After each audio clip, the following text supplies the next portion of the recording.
Hello friends, welcome to lecture number 2 for the chapter number 2 that is final account of a partnership firm. Last class में हमने देखा था कि partnership firm के final account में क्या क्या चीजें कवर होती है और उनको बनाने का क्या पर्पज है, वो हमने लास्ट क्लास में डिस्कस करा था। आज की क्लास में हम देखेंगे कि ट्रेडिंग अकाउंट कैसे बनता है, उसके अंदर उसके फॉर्मेट के अंदर क्या क्या चीजें हैं वो कवर होती है, वो हम क्या करेंगे एक प्रैक्टिकल एग्जांपल के साथ सारे एक्सपेंस को यहाँ पे लगभग डिस्कस करेंगे। ठीक है, चलो अब सबसे पहले मैं आपको शॉर्ट में बता देता हूं कि ट्रेडिंग अकाउंट के अंदर सर क्या क्या आता है। तो देखो, ट्रेडिंग अकाउंट के क्रेडिट साइड में इनकम आती है और इनकम में जनरली आपको सेल्स है वो दिखता है। वही डेबिट साइड में आपको एक्सपेंसेस दिखते हैं, लेकिन डेबिट साइड में जो एक्सपेंसेस होते हैं वो डायरेक्ट एक्सपेंस होते हैं। कौन से एक्सपेंस? डायरेक्ट एक्सपेंस, या फिर जिसको आप बोल सकते हो expenses related with the purchase से रिलेटेड जो एक्सपेंस है वो आपको कहां पे दिखते हैं? ट्रेडिंग अकाउंट के डेबिट साइड में दिखते हैं। इसके अलावा मैन्युफैक्चरिंग एक्सपेंसेस है, प्रोडक्शन के एक्सपेंसेस है, फैक्ट्री के एक्सपेंसेस है, वो भी आपके कहां पे आ जाते हैं? ट्रेडिंग अकाउंट के डेबिट साइड में आ जाते हैं। अब जो एक्सपेंसेस डायरेक्ट नेचर के हैं जो आपके ट्रेडिंग अकाउंट के डेबिट साइड में आ सकते हैं, वो हम क्या करेंगे एग्जांपल की हेल्प से है वो डिस्कस करते हैं। ठीक है, तो बिना टाइम वेस्ट किए हमारा लेक्चर है वो स्टार्ट करते हैं। चलो अब यहां पे एक एग्जांपल लेते हैं, और एग्जांपल ऐसा कि हम बिजनेसमैन है और हमारा जो बिजनेस है वो सपोज सूरत में है। कहां पे है? सूरत में हमारा बिजनेस है। हमारा बिजनेस कहां पे है? सूरत में। और हमें गुड्स खरीदना है, तो हम गुड्स खरीदने के लिए कहां पे जाते हैं? सपोज मुंबई जाते हैं। तो हम गुड्स खरीदने कहां पे जाते हैं? हम मुंबई है वो गुड्स खरीदने जाते हैं। तो ये रहा मुंबई, और हम गुड्स खरीदने के लिए हम कहां पे आ गए? हम मुंबई है वो आ गए। तो हम गुड्स खरीदने के लिए हम कहां पे आ गए? हम मुंबई है वो आ गए। ठीक है, अच्छा अब मुंबई में जाके हमने काफी सारी जो दुकानें हैं या डीलर्स है उनसे कांटेक्ट करा होगा, और जहां पे भी अपने को सही क्वालिटी का एज वेल एज सही रेट में जहां गुड्स अपने को सही लगेगा तो हम परचेज कर लेंगे। तो सपोज हमको सही पसंद आ गया गुड्स और हमने खरीद लिया, तो देखते हैं हमने यहाँ पे गुड्स को परचेज करा। सपोज हमने गुड्स को परचेज करा है, मान लेते हैं 50 लाख गुड्स, 50 लाख रुपए का जो गुड्स है वो आपने क्या करा यहाँ पे परचेज करा। कितने का गुड्स खरीदा मुंबई जाके? 50 लाख का गुड्स है वो मैंने खरीद लिया। ठीक है, अब वो जो 50 लाख का जो गुड्स है उसको वो तो काफी लार्ज क्वांटिटी में, बड़ी वॉल्यूम है उसका, तो इसीलिए उसको क्या करना पड़ेगा? सूरत लाना है। तो सूरत लाने के लिए मैं सर पे उठा के तो नहीं ला सकता ना, इसीलिए मुझे क्या करना पड़ेगा? यहाँ पे कोई ट्रांसपोर्ट व्हीकल को हायर करना पड़ेगा। मुझे क्या करना पड़ेगा? किसी ट्रांसपोर्ट व्हीकल को हायर करना पड़ेगा। तो सपोज मान लेते हैं यहाँ पे मैं किसी ट्रक वाले को हायर पे लेता हूं। तो यहाँ पे जैसे मैंने एक ट्रक वाले को हायर करा, तो मान लेते हैं मैं यहाँ पे ट्रक बना देता हूं।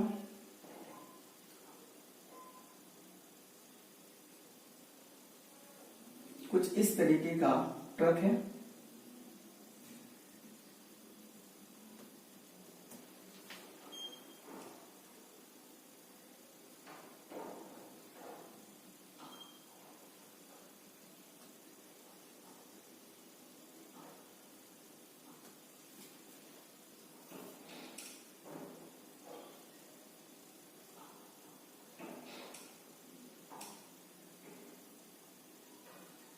चलो ये बना दिया मैंने ट्रक। क्या बना दिया? ट्रक बना दिया। ठीक है, अब मान लो कि ट्रक है, ठीक है ना। अब देखो, तो ये जो गुड्स है वो जो 50 लाख का जो गुड्स है, वो 50 लाख का गुड्स जो है वो ये जो मुंबई वाला जो डीलर था उसने क्या करा? उसके जो भी लेबर्स थे उन्होंने क्या करा? इसके अंदर है वो लोड कर दिया। तो वो जो भी गुड्स था वो क्या कर दिया? इसके अंदर लोड कर दिया। हमें कोई चार्ज पे करने की जरूरत नहीं पड़ी।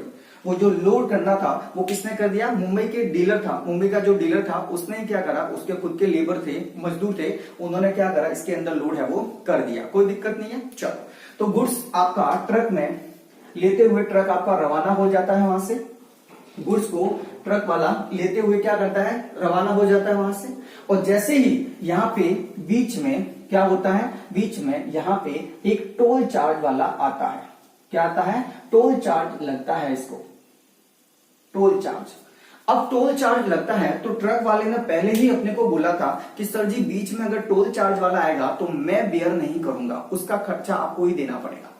यानी कि टोल चार्ज का भी पेमेंट किसको करना है, अपने को करना है, वो ट्रक वाला खुद के पॉकेट से नहीं करता है। तो बोलो यहाँ पे मुझे टोल चार्ज है वो पेमेंट करना पड़ेगा। ठीक है, तो सपोज मान लेते हैं टोल चार्ज यहाँ पे होता है आपका 500 रुपीज का मिला के हो जाता है। सो आपने क्या खर्चा करा, आपने टोल चार्ज का पेमेंट करा कितना, 500 का। और उसी टोल चार्ज को ओल्ड टाइम में क्या बोलते थे, उसको बोलते थे ऑक्ट्रॉय। क्या बोलते थे, ऑक्ट्रॉय। तो इसको क्या बोलते थे आप लोग, पहले ओल्ड टाइम में क्या बोलते थे, टोल चार्ज को ऑक्ट्रॉय बोलते थे। ठीक है ना, चलो तो ये अब जो ट्रक है वो ट्रक आपका, अच्छा ट्रक का फेयर भी है यहाँ पे, ट्रक का फेयर भी है, तो ट्रक का फेयर मैं यहां पे लिख देता हूं। ट्रक का जो फेयर है सपोज मान लेते हैं 25,000। ठीक है, वो ट्रक वाले ने कितना चार्ज बोला है अपने से, सूरत पे गुड्स पहुंचाने के लिए 25,000 का चार्ज है वो बोला है। ठीक है, चलो अब वो ट्रक वाला है वो अपने गोदाम पे आ गया, यहां पे आ गया। तो वो ट्रक है, वो ट्रक जो है वो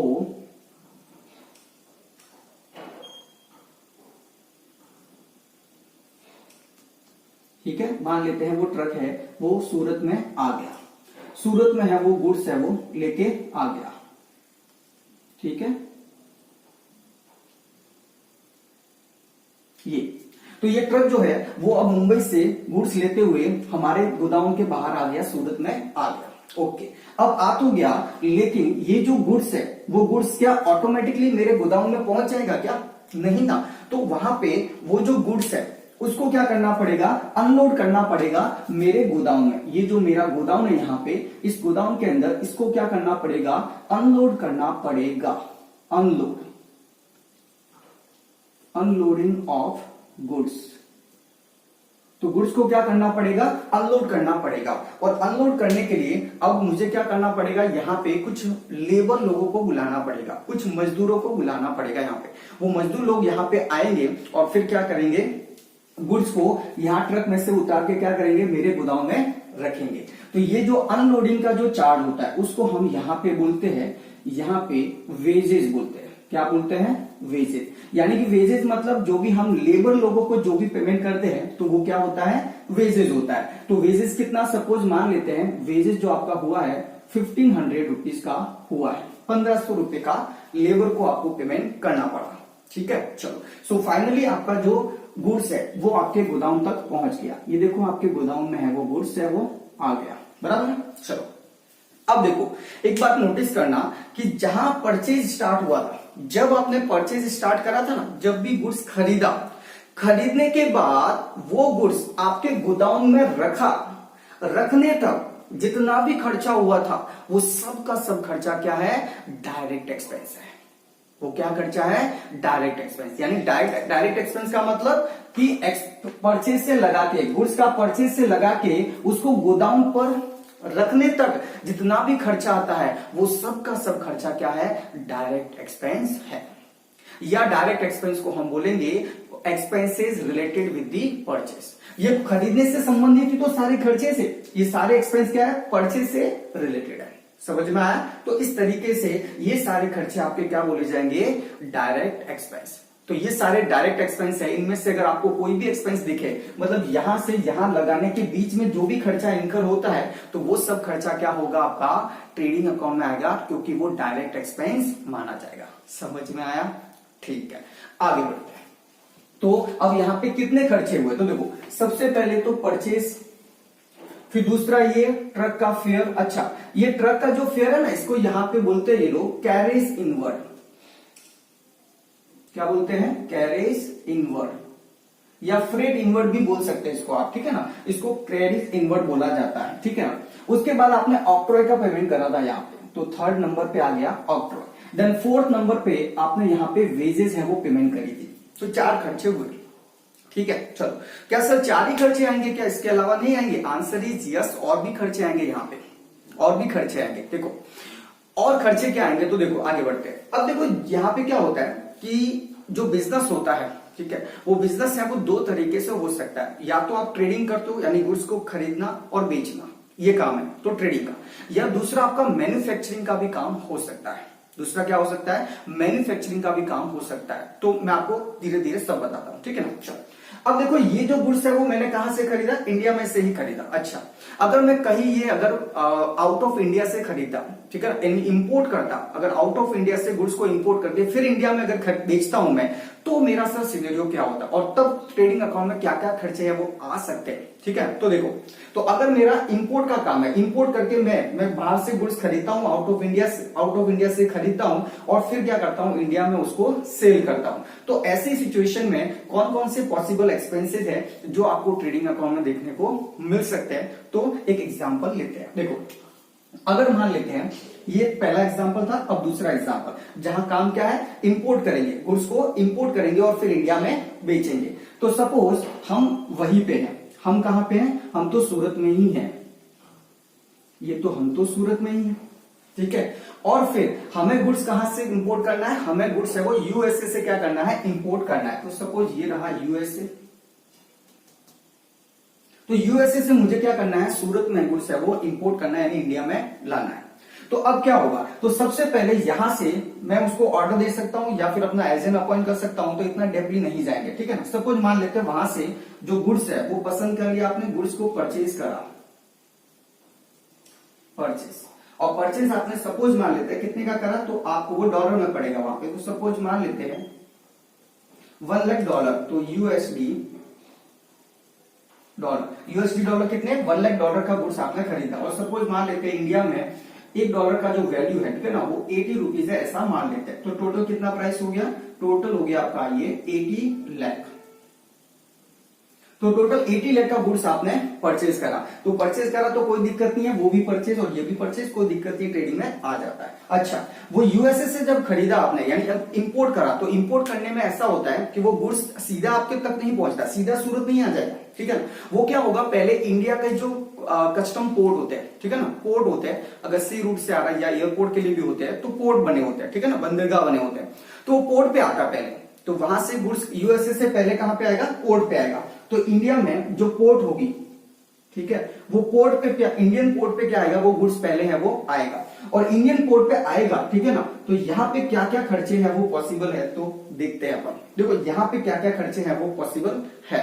तो देखो पोर्ट के ऊपर क्या क्या खर्चा हो सकता है। देखो पोर्ट के ऊपर एक तो आपका हो सकता है पोर्ट का चार्ज, पोर्ट का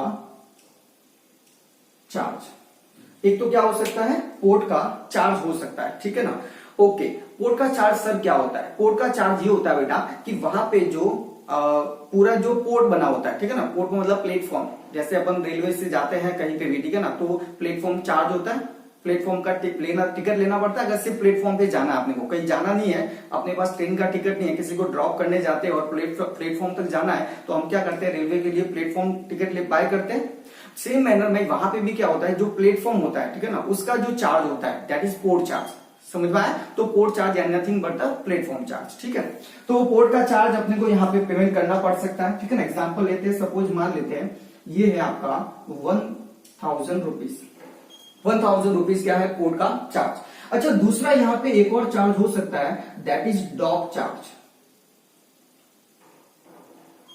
कौन सा, डॉक चार्ज। सपोज मान लेते हैं डॉक चार्ज है वो आपका 2000 रुपीज आया। सर डॉक चार्ज क्या होता है, डॉक चार्ज बेटा ये होता है कि जैसे मान लो शिप से आपका गुड्स है वो आ रहा है, ठीक है, तो जैसे ही वो वहां पे आएगा, ठीक है ना, तो वो समुद्र में ही होगा, सी पे होगा, तो समुद्र में होगा तो वहां से गुड्स को आपके पोर्ट के ऊपर अनलोड करना पड़ेगा। देखो शिप तो वहां पे समुद्र के ऊपर खड़ी रहेगी, तो वहां से क्या होगा, आपका गुड्स है वो पोर्ट पे अनलोड करना है। तो अनलोड कैसे होगा, तो उसके लिए वहां पे काफी जो पोर्ट पे क्रेन बनी रहती है, बड़ी बड़ी क्रेन, वो क्रेन क्या करती है, गुड्स को ऐसे उठा के फिर आपके पोर्ट पे रख देती है, ठीक है। तो उसका भी आपको क्या करना पड़ता है, चार्ज है वो पेमेंट करना पड़ता है। तो जो शिपिंग कंपनी है वो क्या करती है, ये डॉक का चार्ज भी पेमेंट करती है।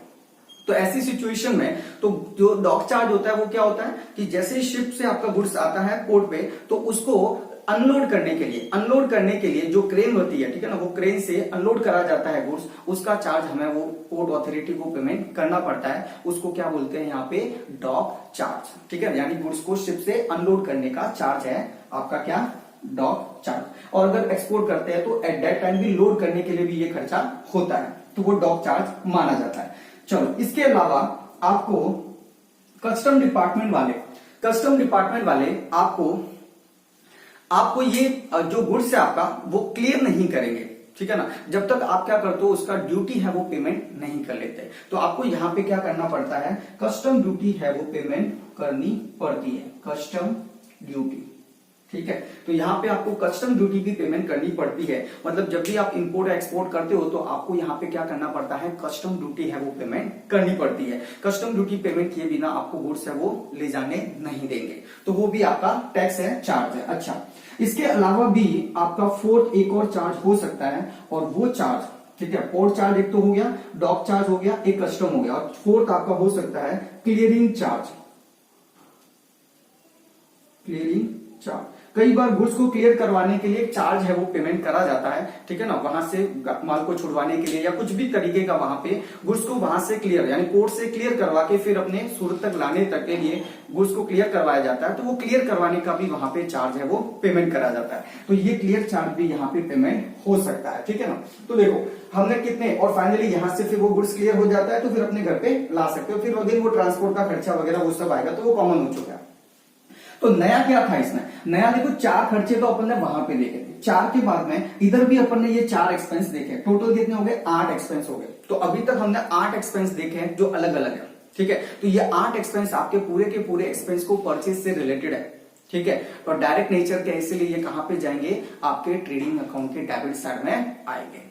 अच्छा, इसके अलावा क्या सर हमारा अगर मैन्युफैक्चरिंग का काम है, यानी कि हमारा काम क्या है, सिर्फ गुड्स को खरीदना बेचना नहीं है, हमारा काम है गुड्स को बनाना, गुड्स को बना के फिर हम बेचते हैं, तो ऐसी सिचुएशन में सर ट्रेडिंग अकाउंट में क्या क्या आ सकता है। तो देखो ऐसी सिचुएशन में एक एग्जांपल नहीं ले बड़ा तो भी चलेगा। यहां पे क्या होगा, बेसिकली यहां पे एक फैक्ट्री बनी होगी आपकी, ये सपोज मान लेते हैं फैक्ट्री होगी, ठीक है ना, फैक्ट्री होगी आपकी,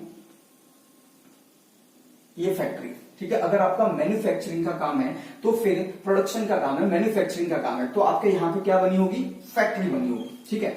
तो फैक्ट्री बनी होगी, तो देखो यहाँ पे अब जैसे मान लेते हैं कि आपका शुगर इंडस्ट्री है, शुगर बनाने का काम होता है, तो देखो शुगर बनाने के लिए आपको क्या चाहिए, रॉ मटेरियल चाहिए। रॉ मटेरियल मतलब कि कच्ची सामग्री, क्या होती है वो, जैसे अगर आपको शुगर बनानी है तो उसके लिए आपको क्या चाहिए, शुगर कैन, गन्ना चाहिए।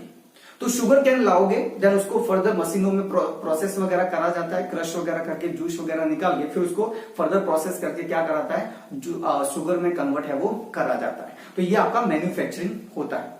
तो अब यहाँ पे अगर आपकी फैक्ट्री है, प्रोसेसिंग काम होता है, तो देखो फैक्ट्री के जितने भी एक्सपेंस होंगे, वो सारे के सारे आपके क्या होंगे, डायरेक्ट एक्सपेंस माने जाएंगे।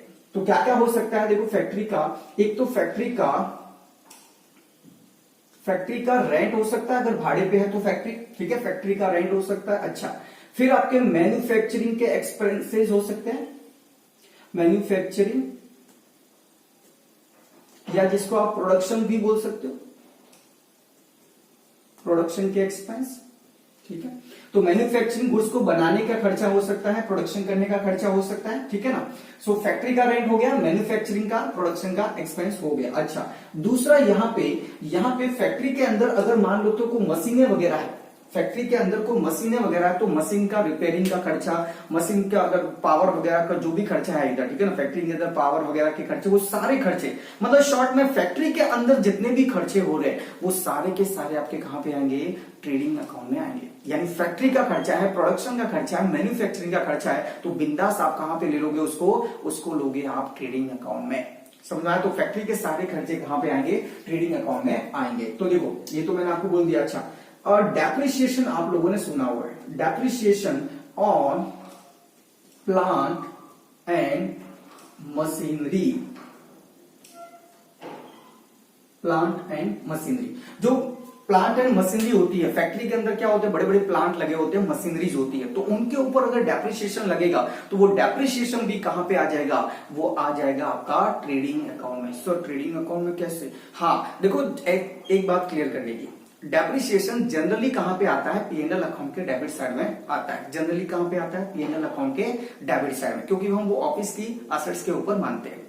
लेकिन अगर क्वेश्चन में स्पेसिफिकली बोला जाता है कि फैक्ट्री की असेट्स है, फैक्ट्री के अंदर ये एसेट्स लगी हुई है और फिर उसके ऊपर अगर डेप्रिसिएशन लगेगा तो फिर वो कहां पे आ जाएगा, वो ट्रेडिंग अकाउंट के अंदर आ जाएगा।